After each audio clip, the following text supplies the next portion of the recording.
My name is Matthew Swimley. I did 20 years in the United States Air Force as security forces. For those not familiar with the Air Force, that's military police. Um, I mean, 20 years, it shapes you a lot. You go through the bottom, work your way up, um, learn about leadership from good leaders and bad leaders, and take everything that you learn and put it together. And I have nothing really negative to say about my time in the military. It was, sure, there's bad times, but for overall, it made me a better person, and the person I am today. My current career is I'm a disabled veteran outreach specialist, working for the state of Ohio out of Warren County at the Warren County OhioMeansJobs Center. In my specific role, joining this workforce has given me a new mission and a new passion because I'm still involved with the veteran community. Um, all my coworkers are veterans. The customers that I see are primarily veterans. So it's a way for me personally to stay involved in that military community with the camaraderie still, and just keep that passion going that was there for the military. And it's a great opportunity to help others in a situation that I was in prior to getting this job. Ohio Means Jobs helped me make the transition. This is probably going to be kind of a long answer. When I retired from the military, I had something lined up. I had a plan A, but I didn't have a plan B, C, or D, right? I had something lined up in North Dakota with Border Patrol. Through the process, they said everything's good. At the last minute, they did a medical record review, and I had shattered my wrist while I was in the military, and they made me go take a grip strength test, which I failed. And so all of a sudden, I didn't have anything lined up. So I really struggled and went from odd job to odd job, still trying to pay the rent, still trying to take care of the family. And eventually we left North Dakota and came back to Ohio, where I was from. My sister worked for one of the Veteran Service Commissions, and she told me, "Hey, you need to go see this guy at Ohio Means Jobs. He helps veterans find employment."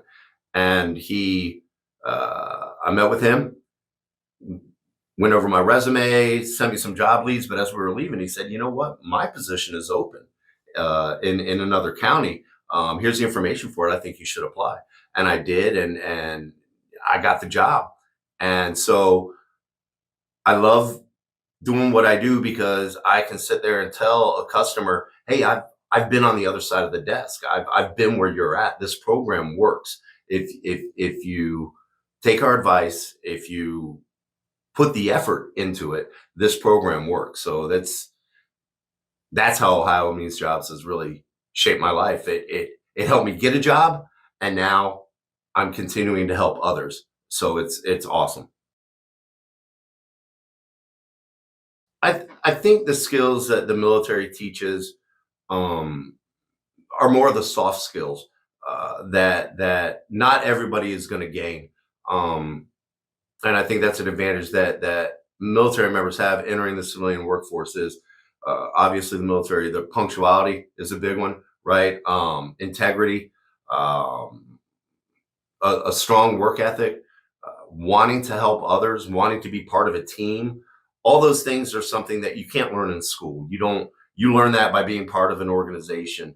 Um, and I think those soft skills are really what sets you apart. Because at the end of the day, your education might be equal, right? And your skills might be equal and all that stuff. But it's those little things that the military gives, uh, like I just talked about, that could give somebody an edge and an advantage entering the civilian workforce.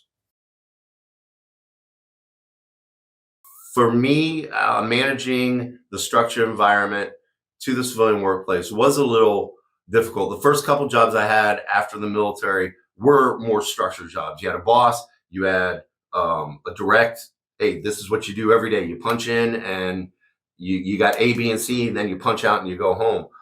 So that was very similar. They were structured jobs. Then I got this job, and it was very.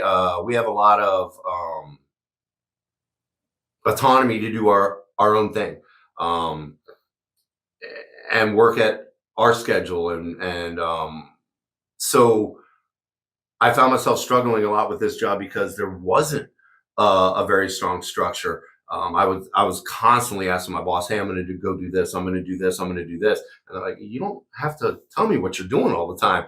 And the other jobs also had a uniform, and I remember talking to my wife and like, I don't know what to wear. Can I wear the same pair of pants like twice? And she's like, "No, you can't do that. That's embarrassing." And I was like, How?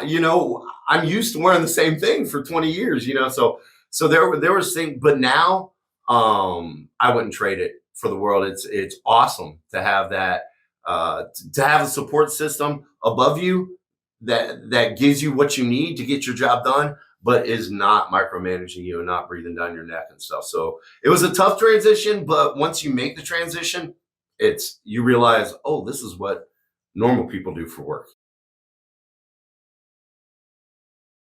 The obstacles that I faced in the military work or in the civilian work that I would have to kind of, I guess what I just talked about is the lack of structure. Um, and going back to that, you just go back to your military training and say, okay, well, not every mission went as planned, right? There's always parts of your patrol, there's always parts of your movement that are going to be different, that are going to be unexpected, and you have to adapt and overcome. And so, with the civilian job, when you maybe don't have the guidance, um, you're allowed to navigate. You have to adapt and overcome and move around the barrier instead of constantly hitting the barrier or blowing up the barrier or going over the barrier. It's okay to move around it. Let's figure a different route. So yeah, I'd say that would be the biggest thing from military skills that have helped me adapt or helped me overcome struggles in the civilian world is going back to that. Not every mission goes as planned, and so your boss can say, "Hey, I need A, B, and C done," and you get A done, and halfway through B, something goes wrong, but I still got to get to C. Okay, let's figure out how to get B done. And the military really teaches you to do that.